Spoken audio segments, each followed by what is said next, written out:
এই কবিতাটার নাম নিঃসঙ্গ মৃত্যু। অনেকদিন আগে লিখেছিলাম, পড়া হয়নি।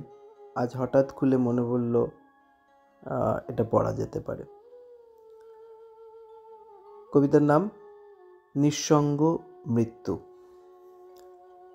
কাচের জানলা দিয়ে দেখা নিঃসঙ্গ মানুষটা, তার চেয়েও একাকী নিথর শরীরটা শুয়ে আছে হাত ধরে শত যন্ত্রের। সঙ্গী সে আজ আপন জনদের সরিয়ে। সময় গিয়েছে তার থমকে, নিঃশ্বাসের শব্দটা তবুও বজায় থাকে যন্ত্রের কারসাজিতে। শেষ হয়েও হয় না অপেক্ষা অনুমতিতে। লক্ষ্য পূরণ না হলে সে যায় কি করে? আপনজনের হাতের বন্ধন, ভালোবাসার শেষ আলিঙ্গন, চিন্তিত পরিবারের পায়চারি করা মুখ, কাছের মানুষের অপলক তাকিয়ে থাকা, বাইরে ভারী মুখে বড়দের গভীর আলোচনা, তার মৃদু খোলা মুখের না বলা ধ্বনি, আপন নিঃশ্বাসের শব্দ তখন অচেনা।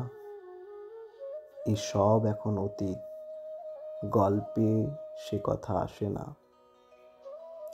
খাট ধরে পায়ের কাছে কেউ বসবার নেই, সেবার সুযোগ না পাবার বেদনা নেই। শেষ সময়ের জল দেবার কেউ নেই, পাশে ধরার মতো আঙ্গুল নেই।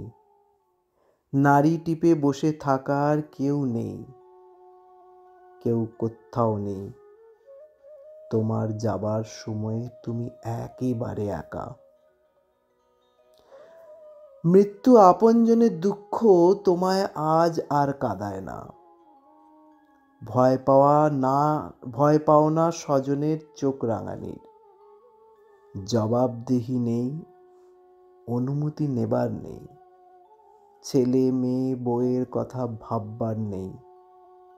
একবিংশ শতাব্দীতে কারো সময় যে নেই। মৃত্যু আজ বাড়িতে ঢোকে না, অনেক দূরে হিসেব করে যন্ত্রের সাথে কাটে। হাসপাতাল থেকে সোজা গঙ্গার ঘাটে।